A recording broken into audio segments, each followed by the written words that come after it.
Hello दोस्तों, good morning. मैं हूं रंगीला कीर्ति आपके सामने आज हाजिर हुई हूं एक पॉलिटी का चैप्टर लेके, जिसे भारत के महान्यायवादी के बारे में पढ़ेंगे। हम आज जानेंगे विस्तार से कि क्या ये होते हैं और इनका क्या कार्य होता है, इनकी क्या शक्तियाँ होती हैं, जिनके बारे में हम जानेंगे।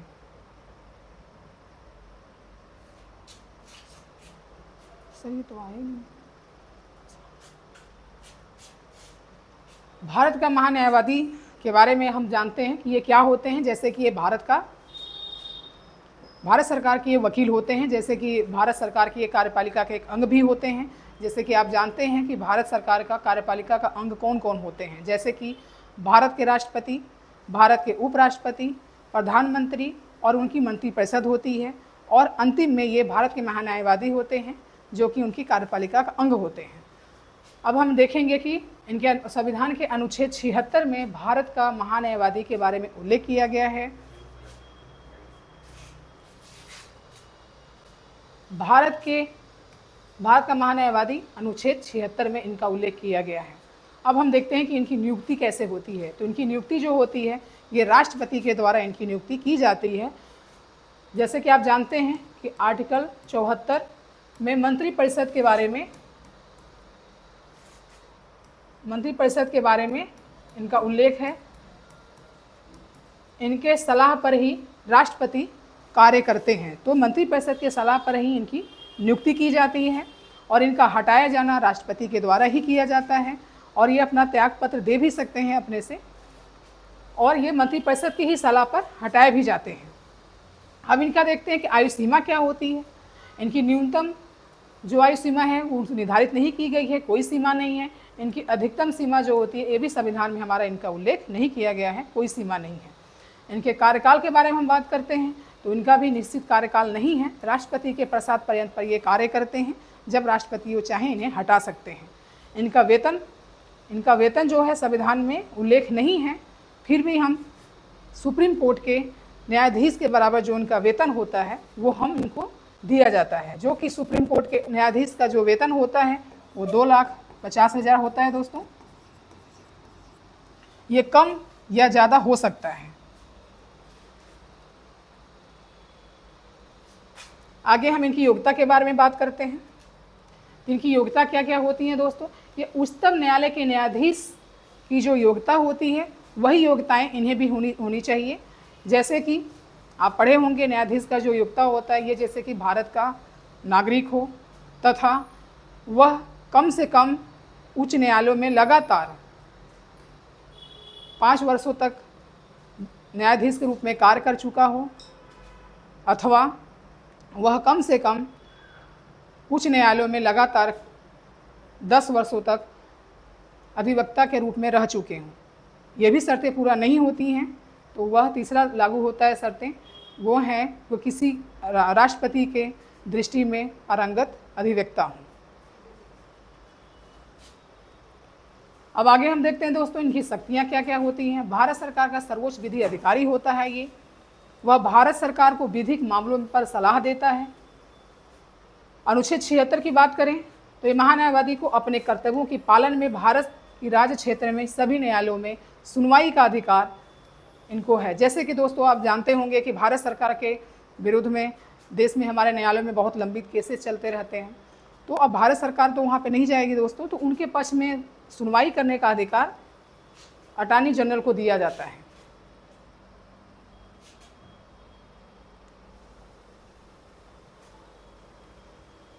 फिर आगे हम देखते हैं दोस्तों मतदान के अधिकार के बगैर संसद में बोलने का इन्हें अधिकार दिया गया है। ये वहाँ पे बोल सकते हैं, सवाल जवाब कर सकते हैं। आगे अनुच्छेद 105 के बारे में देखिए। सांसदों के विशेषाधिकार महान्यायवादी को भी प्राप्त होते हैं। जैसे कि जो सांसद होता है उन्हें जो भी शक्तियाँ दी गई हैं हमारे संविधान में, अटॉर्नी जनरल को भी वही शक्तियाँ प्राप्त होती हैं। अब देखिए अनुच्छेद 88 के बारे में कहा गया है कि सदनों के बारे में मंत्री और महान्यायवादी का अधिकार। जैसे कि संसद में जब बैठक होती है सदन में, तो आप देखते होंगे कि सवाल जवाब होते हैं, तो वहाँ पे ये भी उपस्थित होते हैं। ये समिति के सदस्य भी होते हैं। ये संयुक्त बैठक में भी भाग ले सकते हैं, लेकिन ये मतदान नहीं कर सकते। इनको वोटिंग करने का राइट नहीं है, अधिकार नहीं दिया गया है। आगे चलते हैं दोस्तों। अब हम देखते हैं कि अब आपको विस्तार से अटॉर्नी जनरल के बारे में हम बता चुके हैं। अब इस टॉपिक के ऊपर कुछ क्वेश्चन सॉल्व कर लेते हैं ताकि आपको अच्छे से याद हो जाए। अब देखिए क्वेश्चन में क्या कहा गया है कि भारत के महान्यायवादी के बारे में निम्नलिखित कथनों पर कौन सा कथन सही नहीं है, ये पूछा गया है दोस्तों। वह भारत सरकार का पहला विधिक अधिकारी होता है, अभी आपको बताया दोस्तों। वह एक संसद सदस्य के विशेषाधिकार के लिए हकदार होता है, बिल्कुल होता है, अभी आपको हमने बताया आर्टिकल 105। ये भी आपका कथन सही है, ये भी कथन आपका सही है। वह सरकार के लिए एक पूर्णकालिक सदस्य काउंसलेट होता है, ऐसा तो नहीं है दोस्तों, अभी आपको हमने बताया। ये राष्ट्रपति के प्रसाद पर्यंत पर कार्य करते हैं, ये कथन आपका गलत हो गया। उसकी अर्हताएं वही होनी चाहिए जो उच्चतम न्यायालय का एक न्यायाधीश बनने के लिए आवश्यक होती है, अभी आपको हमने दोस्तों इसके बारे में बताया। ये कथन आपका सही है। अब पूछ रहा है कि कौन सा कथन सही नहीं है, कौन सा कथन सही नहीं है। तो ये आपका जो कथन सही नहीं है वो कौन सा कथन है? 3। तो ऑप्शन क्या हो जाएगा? 3 हो जाएगा। नेक्स्ट क्वेश्चन देखते हैं दोस्तों। भारत के महान्यायवादी के संदर्भ में निम्नलिखित कथनों पर विचार कीजिए। क्या करने के लिए बोला? विचार करने के लिए बोल रहा है। चलिए विचार करते हैं। उसके पास वही योग्यताएं होनी चाहिए जो उच्चतम न्यायालय का न्यायाधीश नियुक्त होने के लिए आवश्यक होती हैं, बिल्कुल होती हैं, अभी आपको हमने बताया। उसे उसी रीति से पद से हटाया जा सकता है जिस रीति से सर्वोच्च न्यायालय के न्यायाधीश को हटाया जाता है, ऐसा तो हमने नहीं बताया दोस्तों, क्योंकि ये राष्ट्रपति के प्रसाद पर्यंत पे कार्य करते हैं। ये कथन आपका क्या हो जाएगा? गलत हो जाएगा। पूछा गया है कौन सा कथन सही नहीं है, तो ये ऑप्शन आपका दूसरा सही नहीं है, ऑप्शन बी इसका आंसर हो जाएगा। Next question. भारत के महान्यायवादी अटॉर्नी जनरल के संदर्भ में निम्नलिखित कथनों पर विचार कीजिए। चलिए विचार करते हैं। भारतीय संविधान के प्रावधानों के अनुसार जब कोई मंत्रिपरिषद अपना इस्तीफा दे दे या बदल जाए तो उसे भी इस्तीफा देना होता है, ऐसा कोई बात तो नहीं कही गई दोस्तों, क्योंकि ये सरकार जनरली जो होता है सरकार के ही द्वारा ये नियुक्त किए जाते हैं। तो जब सरकार का इस्तीफा हो जाता है या फिर सरकार हट जाती है, जब नई सरकार का गठन हो जाता है, तो ये पर अगर आप ये वैसे जनरली हट जाते हैं, ये अपनी इस्तीफा दे देते हैं। लेकिन भारतीय संविधान में इनका कोई प्रावधान नहीं किया गया, ऐसा कोई उल्लेख नहीं है। ये कथन आपका क्या हो जाएगा? गलत हो जाएगा। पूछा है कि सही नहीं है। नेक्स्ट, उसे संसद की संयुक्त बैठक की कार्यवाही में भाग लेने और बोलने का अधिकार है, बिल्कुल अधिकार है, अभी आपको हमने बताया। ये कथन आपका सही हो जाएगा। तीसरा, उसका पारिश्रमिक सर्वोच्च न्यायालय के न्यायाधीश के बराबर होता है, लेकिन दोस्तों इसके बारे में ऐसा संविधान में कहा नहीं गया है, क्योंकि ये सरकार के द्वारा ही होते हैं, नियुक्त होते हैं, तो ये राष्ट्रपति ही तय करते हैं। इसलिए क्या पूछा है दोस्तों? सही नहीं है। तो इसके कथन 2 और 3 सही नहीं होंगे। 1 और 3 इसके कथन सही नहीं है, ऑप्शन बी हो जाएगा।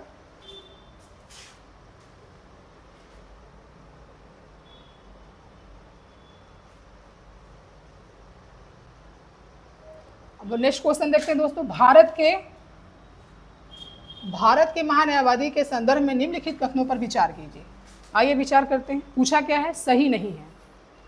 उसके पास वही योग्यताएं होनी चाहिए जो उच्चतम न्यायालय के न्यायाधीश के नियुक्त होने के लिए आवश्यक होती हैं, बिल्कुल होती हैं दोस्तों, अभी हमने बताया इसके बारे में।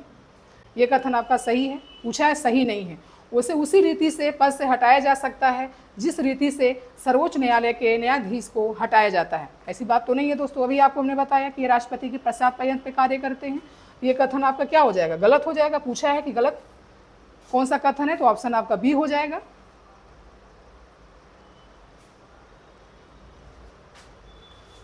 नेक्स्ट क्वेश्चन दोस्तों।